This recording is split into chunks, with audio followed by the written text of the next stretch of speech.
So hello everyone. आज के इस वीडियो में हम लोग डिस्कस करने वाले हैं chapter 11 that is dual nature of radiation and matter. ठीक है, तो चैप्टर आपका स्टार्ट होता है अगेन इंट्रोडक्शन। 1 मार्क के क्वेश्चन क्या पूछ सकते हैं? Discovery of X-rays. ठीक है, discovery of X-rays by Roentgen 1895, पहला नोबेल प्राइज इनको मिला था इसके लिए। ठीक है, फिर जे थॉमसन का ऑब्जर्वेशन ऑफ इलेक्ट्रॉन। ठीक है, फिर cathode rays were discovered by William crooks. ठीक है, और who suggested that these raise consisted of stream of fast moving negatively charge particles. तब तक नाम नहीं रखा गया था। ठीक है, विलियम क्रुक्स ने इलेक्ट्रॉन को नहीं बोला था, नेगेटिवली चार्ज पार्टिकल्स बोला था। Cathode rays were discovered by William crooks. ठीक है, फिर जे थॉमसन ने इसको कंफर्म किया और स्पेसिफिक चार्ज ऑफ इलेक्ट्रॉन निकाला। So J Thomson was the first to determine experimentally the speed and specific charge of cathode ray. ठीक है, जे थॉमसन ने उन पार्टिकल्स का नाम क्या रखा था? Electrons. Name these particles as electrons. ठीक है, उसके लिए उनको नोबेल प्राइज मिला था। ठीक है, मिलिकन ऑयल ड्रॉप एक्सपेरिमेंट, वहां से क्या निकला? Quantization of charge. Quantization of charge ये भी पूछा गया है, किसके एक्सपेरिमेंट ने शो किया था? Quantization of charge. ठीक है, फिर इलेक्ट्रॉन एमिशन टॉपिक, जो मेन इस चैप्टर का मेन जो हार्ट है इस चैप्टर का। ठीक है, तो यहां पे आपका डेफिनेशन ऑफ वर्क फंक्शन हो गया। Minimum energy required by electron to escape from metal surface is called work function.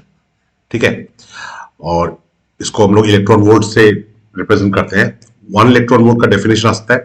1 electron volt क्या हो गया? It is the energy gain by electron when accelerated bye potential difference of 1 volt. ठीक है, 1 electron volt कितना होता है? 1.602 10⁻19 joule. 1 electron volt is 1.602 10⁻19 joule. ठीक है, वर्क फंक्शन जो है वो डिपेंड करता है नेचर ऑफ मटेरियल या प्रॉपर्टीज ऑफ मेटल। कौन सा मटेरियल है, उसका सरफेस कैसा है, नेचर ऑफ द सरफेस। ठीक है, वर्क फंक्शन किसके ऊपर डिपेंड करता है? Properties of metal and nature of surface. ठीक है, the minimum energy required for electron emission is supplied by the following processes. 3 process है बेसिकली। ठीक है, क्या क्या है? नाम ही काफी है। Thermionic emission, field emission, photo electric emission. ठीक है, यहां पे पूछेंगे तो नाम ही पूछेंगे। ठीक है, फिर आगे हम लोग हर्ट्ज एक्सपेरिमेंट। तो फोटो इलेक्ट्रिक एमिशन का एक्सपेरिमेंट किसने सबसे पहले किया था? हर्ट्ज ने किया था। ठीक है, photo electric emission was discovered by hertz, Heinrich hertz. ठीक है, आइंस्टाइन ने नहीं किया था, हर्ट्ज ने किया था। ठीक है, उन्होंने क्या ऑब्जर्व किया? Hertz observe that high voltage sparks across detector loop were enhanced when emitter plate was illuminated by UV light। ठीक है, अल्ट्रावायलेट लाइट। तो इसमें आपको ये पूछ सकते हैं कि फोटो इलेक्ट्रिक एमिशन किसने ऑब्जर्व किया और कैसे ऑब्जर्व किया, 2 मार्क्स के लिए। ठीक है, तो आपको ये लिखना काफी है, जो अंडरलाइन किया है मैंने सिर्फ वही लिखना है। ये आपको ये पीडीएफ डॉक्यूमेंट डिस्क्रिप्शन से आपको डाउनलोड करना है और एकदम एक बार पढ़ लेना है। ठीक है, पढ़ने में ज्यादा टाइम नहीं लगेगा, 20-25 मिनट से ज्यादा नहीं लगना चाहिए। फिर आ गया आपका हेलवर्ट्ज एंड लेनार्ड ऑब्जर्वेशन। ठीक है, इनका ऑब्जर्वेशन, तो जो चीज अंडरलाइन किया है टाइम सेव करो, जो अंडरलाइन किया है उसी को पढ़ो। No electron were emitted at all when frequency of light was smaller than certain minimum value that is called threshold frequency। मतलब थ्रेशोल्ड फ्रीक्वेंसी से कम फ्रीक्वेंसी अगर होगा तो कोई भी इलेक्ट्रॉन एमिट नहीं होगा।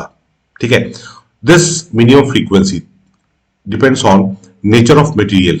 ठीक है, नेचर ऑफ मटेरियल मतलब क्या है कि 2 चीजें यहाँ पे हम लोगों ने सीखी कि एक तो है कि मिनिमम फ्रीक्वेंसी लाइट का होगा तभी वो एमिट होगा, इलेक्ट्रॉन एमिट होगा। उस मिनिमम फ्रीक्वेंसी को बोलते हैं थ्रेशोल्ड फ्रीक्वेंसी। थ्रेशोल्ड फ्रीक्वेंसी किसके ऊपर डिपेंड करता है? नेचर ऑफ मटेरियल के ऊपर। ठीक है, और जितने भी फोटो सेंसिटिव सब्सटेंसेस है दे emit electrons when illuminated by light. ठीक है, जितने भी फोटो सेंसिटिव एलिमेंट्स सब्सटेंसेस है वो इलेक्ट्रॉन एमिट करते हैं जब उन पे लाइट इंसिडेंट होता है। ठीक है, और जो इलेक्ट्रॉन एमिट करते हैं उनको क्या बोलते हैं? Photo electrons. And this phenomena is called photo electric effect. So basically photo electric effect का अगर डेफिनेशन आता है ठीक है, तो आपको ये लिखना है कि when light is incident on photo sensitive substances photo electrons are emitted and this phenomena is called photo electric effect. ठीक है, उसके बाद देखिए ये ग्राफ्स कुछ है जो बहुत इंपॉर्टेंट है। ठीक है, जैसे ये वाला graph variation of photo electric current with intensity.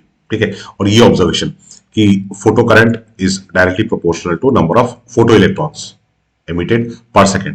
ठीक है, this implies that number of photo electrons emitted per second is directly proportional to intensity of radiation. ठीक है, number of photo electrons per second वही तो photo electric current है। ठीक है, effect of potential, potential के साथ कैसे डिफरेंट करता है, तो ये आपका ग्राफ है फोटो इलेक्ट्रिक करंट और इधर आपका पोटेंशियल है। ठीक है, ये हो गया आपका स्टॉपिंग पोटेंशियल। तो इंटेंसिटी को अगर चेंज कर रहे हैं तो सैचुरेशन करंट चेंज होता है, ये सैचुरेशन करंट है, तो इंटेंसिटी अगर चेंज इंक्रीज कर रहे हैं तो सैचुरेशन करंट का वैल्यू बढ़ रहा है, बट स्टॉपिंग पोटेंशियल इंटेंसिटी के ऊपर डिपेंड नहीं करता है। ठीक है, स्टॉपिंग पोटेंशियल है जो इंटेंसिटी ऊपर डिपेंड नहीं करता है। और ये स्टॉपिंग पोटेंशियल का मतलब क्या होता है, the minimum negative potential V naught से रिप्रेजेंट करता है given to a plate for which the photo current stops और become zero is called cut off और स्टॉपिंग पोटेंशियल। मतलब स्टॉपिंग पोटेंशियल वो पोटेंशियल होता है जिसको अप्लाई करने से फोटो इलेक्ट्रिक का करंट जीरो हो जाए। ठीक है, फिर ये मैक्सिमम काइनेटिक एनर्जी और स्टॉपिंग पोटेंशियल के बीच में relation K max equal to e V not. ठीक है,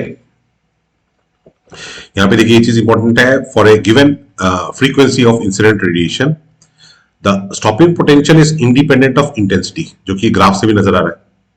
ठीक है, और जो स्टॉपिंग पोटेंशियल है वो kinetic energy, maximum kinetic energy से साथ रिलेटेड है यहाँ पे। ठीक है, तो इसका मतलब क्या है, जो मैक्सिमम काइनेटिक एनर्जी है of photo electrons depends on light source and emitter plate. ठीक है, light but is independent of intensity. ठीक है, स्टॉपिंग पोटेंशियल इंटेंसिटी के ऊपर डिपेंड नहीं कर रहा है।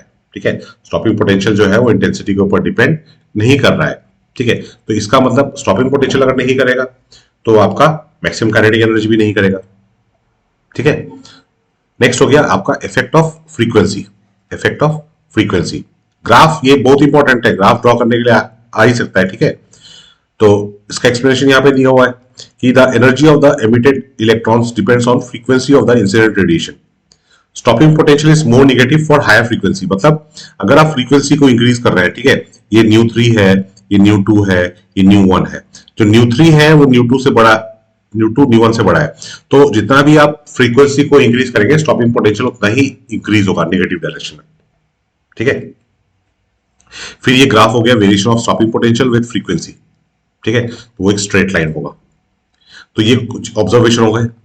ठीक है, जो ग्राफ के ऑब्जर्वेशन है, तो आप सिर्फ ग्राफ पढ़िए, ये 2 पॉइंट यहां पढ़िए, यहां पे ये 3-4 पॉइंट दिए हुए, ये पढ़िए काफी है, और कुछ नहीं पढ़ना है आपको। ठीक है, ग्राफ के बगल में जो इंग्लिश दिया है हमको नहीं पढ़ना है। Photo electric effect and wave theory, तो wave theory basically photo electric effect को एक्सप्लेन नहीं कर सकती। क्यों नहीं कर सकती, उसका एक्सप्लेनेशन इस पैराग्राफ में दिया हुआ है। ठीक है, so the photo electric emission could not, the wave picture is unable to explain basic features of photo electric emission. ठीक है, फिर आ गया आइंस्टाइन फोटो इलेक्ट्रिक इक्वेशन। कुछ नहीं करना, सिर्फ आपको ये इक्वेशन पढ़ना है, this is Einstein photo electric equation. इसको ऐसे भी लिख सकते हैं, half m v max square is equal to h nu minus phi naught. Phi naught हो गया आपका वर्क फंक्शन। ठीक है, अच्छा, फिर ये खाली पॉइंट्स आप देख लीजिएगा कि जो के मैक्स है, maximum kinetic energy, depends linearly on frequency and is independent of intensity. Maximum kinetic energy intensity के ऊपर डिपेंड नहीं करता, फ्रीक्वेंसी के ऊपर डिपेंड करता है। ठीक है, K max is non negative, के मैक्स तो ऑब्वियसली पॉजिटिव होगा, तो एच न्यू होगा वो वर्क फंक्शन से बड़ा होगा। ठीक है, so the greater the work function, higher the minimum और threshold frequency needed to emit photo electrons. ठीक है, फिर आपका जो आइंस्टाइन फोटो इलेक्ट्रिक इक्वेशन है उसको इस तरह से भी लिख सकते हैं। ठीक है, क्यों, क्योंकि के मैक्स आपने लिखा K max is equal to h nu minus phi naught, but K max क्या है, K max is equal to e V naught है, V naught is a stopping potential. ठीक है, तो ये आपका इक्वेशन आ गया स्टॉपिंग पोटेंशियल और फ्रीक्वेंसी के बीच में, और this is of the form y is equal to M X minus C. ठीक है, तो m उसका स्लोप हो गया, c उसका इंटरसेप्ट हो गया।